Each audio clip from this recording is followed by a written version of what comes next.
My name is Alexey Malafeev. I represent the Higher School of Economics, Nizhny Novgorod, and I'd like to give a presentation on our work.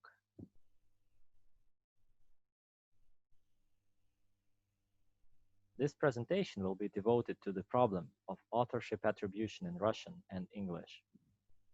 In my talk, I shall cover 4 basic points. Firstly, I shall dwell on the scope of the current research. Then I shall concentrate on linguistic models of text representation developed specifically for the tasks of computer stylometry. These models reflect various linguistic phenomena, in particular morphological and syntactic ones. They are used individually and in combination against a Doc2Vec baseline. After that, I shall speak on experiments in text classification. And finally, I shall focus on the results achieved and illustrate the findings of feature importance analysis.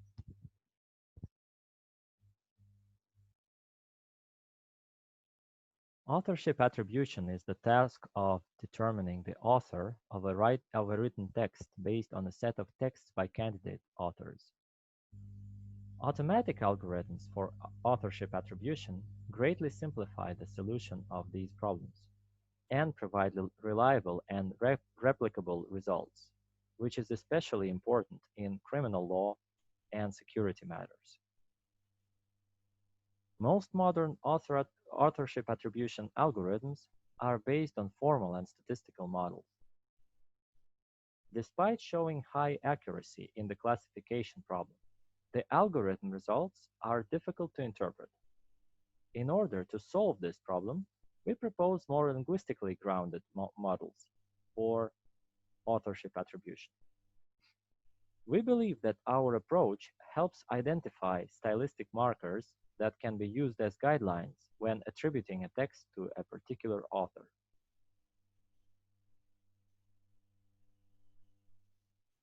We used 5 text representations. The Doc2Vec model, proposed by Lee and Mikolov, was chosen as the baseline. It is an embedding model for representing sentences, paragraphs, or entire documents as vectors. Doc2Vec is known to perform well on various text classification tasks. To improve the quality of the baseline model, we developed 2 morphological and 2 syntactic models that differ in representation complexity.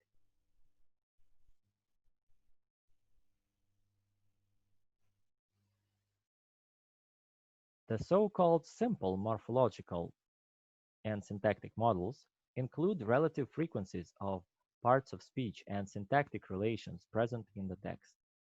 The number of the morphological features is the same for Russian and English, since we use the language-agnostic UDPipe tool. In the simple syntax model, we identified 38 types of syntactic relations, such as subject or non-free phrase for Russian and 45 for English. To increase interpretability, we developed the so-called complex morphology and syntax models that encompass higher-level language phenomena. The complex morphological model relies on semantic features of words. For example, the words apple, whiteness, running, and happiness belong to the category of nouns.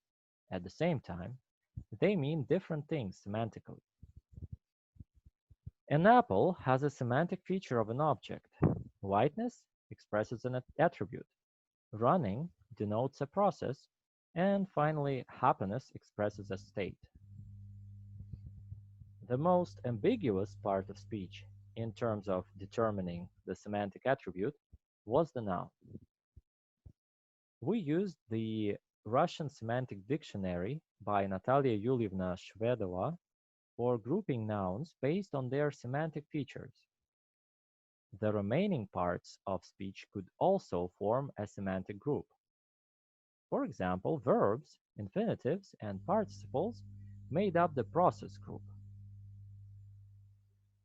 In this model, we used the open corpora markup for the Russian language, since it distinguishes between a larger number of morphological types than universal dependency.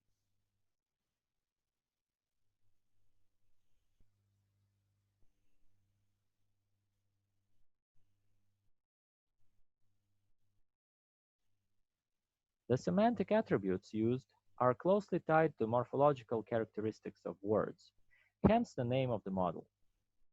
The proposed criteria for morphological and semantic analysis in the Russian model are based on semantic features presented on the previous slide.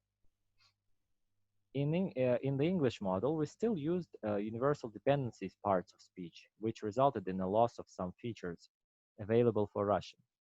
So for Russian, we have 16 features, and for English, we have only 10.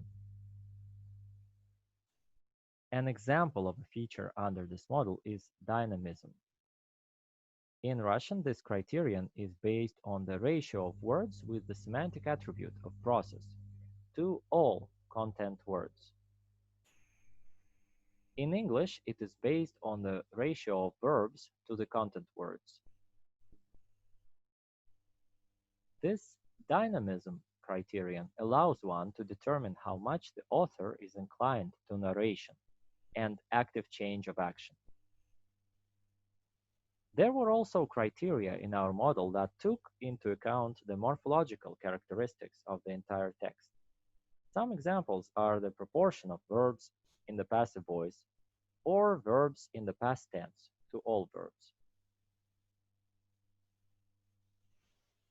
Similarly, a complex syntax model was developed with distinguishing features at the phrase and sentence level. Phrases are categorized according to communication type, coordination, agreement, verb government, or contiguity. Structural type, simple and complex phrase, the degree of phrase component unity, syntactically free and non-free phrases, and lexical grammatical type, nominal, verbal, and adverbial. Each criterion is represented by several types of relations, normalized by the total number of relations. For example, the proportion of syntactically non-free phrases in the text was calculated by the formula flat plus fixed plus compound divided by n, where flat is the number of named entities, fixed is non-free phrases, compound is compound and composite numerals, n is the total number of syntactic relations. At the sentence level, we considered contracted sentences, vocatives, genitives, various types of one-member sentences, and semi-complex sentences. These parameters were calculated taking into account not only the syntactic relations representing the class, but also the morphological characteristics of the words associated with these syntactic relations. For example, indefinite personal sentences include those that do not have the relations N subj and C subj, the connection between the subject and the predicate, coming from the root word. In this case, the root word must also be a verb, either in the third person plural form, present or future tense. For example, говорят, people say, or in the form of the plural past tense, like поговаривали, there were rumors. Adapting the originally Russian-based complex syntax model to the English language, we omitted genitive sentences and one-member sentences, except nominative ones, since in English, most well-formed sentences have a subject. Thus, we got 28 features for Russian and 22 for English.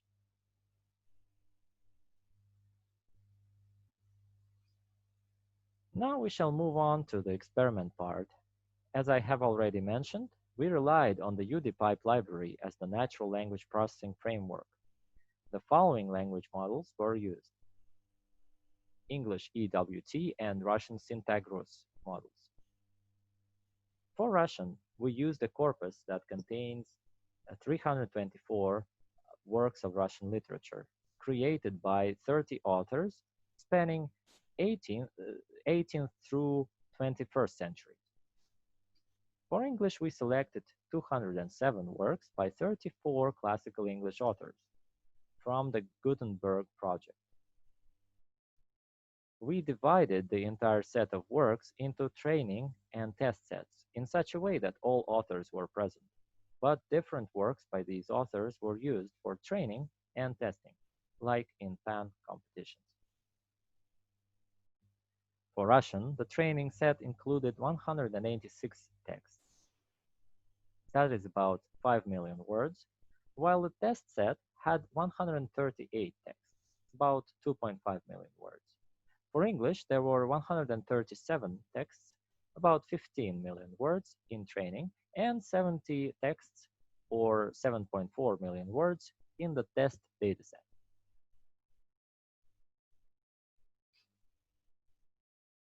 Following competitions such as PAN, we used classification accuracy as the evaluation metric. That is, the proportion of works whose authors were correctly attributed by the system. Since many literary works in the dataset are quite large, we divided them into blocks. Each of the blocks is classified by the system. Then a prediction is made by majority vote as to who authored the entire text. Only final post-vote predictions are evaluated.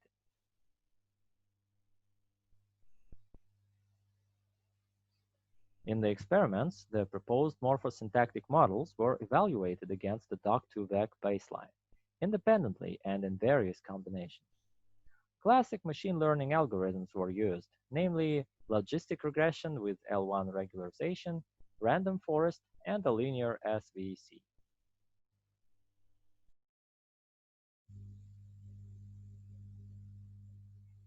Apart from text representations, we also experimented with some methods for separating texts into blocks of K sentences. The value K is a hyperparameter that affects classification accuracy, so we performed some parameter tuning. We tested two alternative approaches to extracting blocks of text: contiguous, that is, non-overlapping blocks, and bootstrapped. Blocks can overlap and are randomly sampled from each text.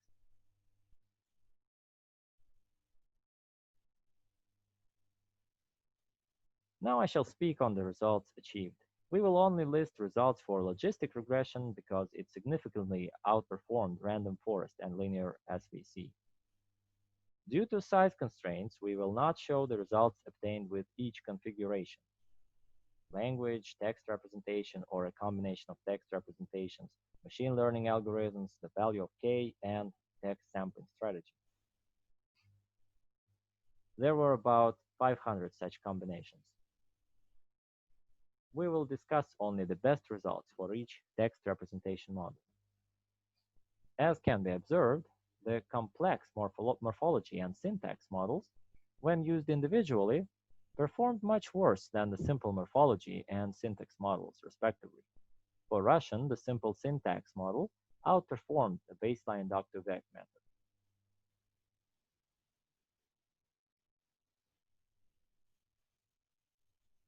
Nevertheless, for English, none of the proposed models or their combinations surpassed the baseline. This is partly due to the fact that the complex morphology and syntax models were originally developed for Russian, so they had to be somewhat simplified to accommodate English. Another factor in the higher accuracy of morphosyntactic features for Russian is that, unlike English, Russian is a morphologically rich language, and thus, authors have more tools for expression at this level. For English, however, lexical features, as captured by Doc2Vec in our approach, are much more powerful. Importantly, the proposed text representation models succeed in improving Doc2Vec results. In particular, the combination of all four proposed models, that is, simple, complex, morphology, and syntax, resulted in an improvement of 16.79% over Doc2Vec for Russian. For English, the improvement was 7.2%, still very considerable.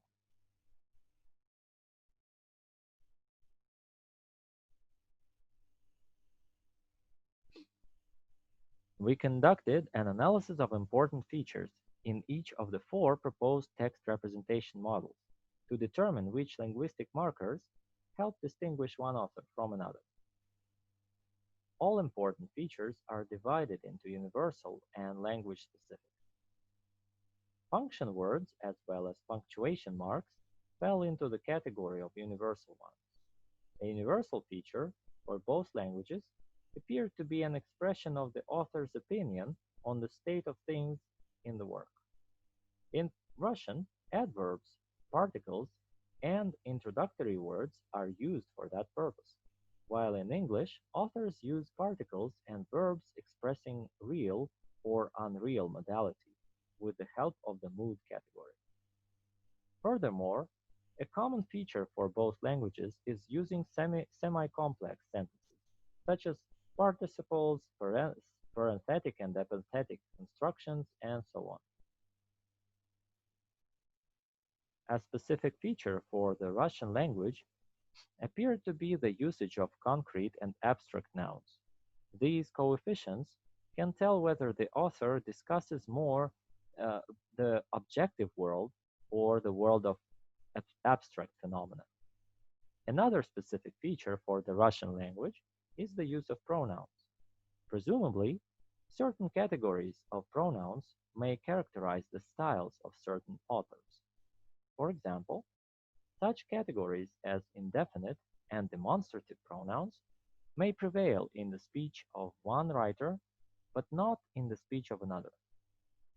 In English, a specific style-forming feature appeared to be the use of auxiliary verbs in the passive voice. This feature shows if the subject or the object stays in the focus of the narrative. In addition, the use of compound names and possessive constructions turned out to be a specific feature for the English language.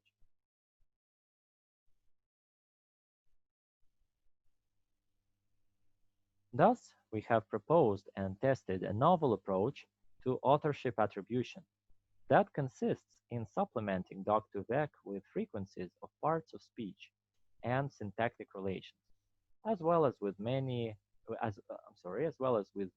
designed features that reflect larger scale morphological and syntactic phenomena relevant to author style.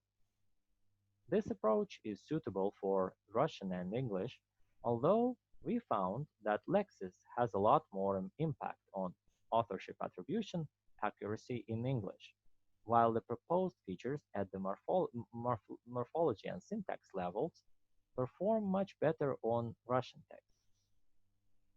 It is also worth noting that our approach is only suitable for larger chunks of text.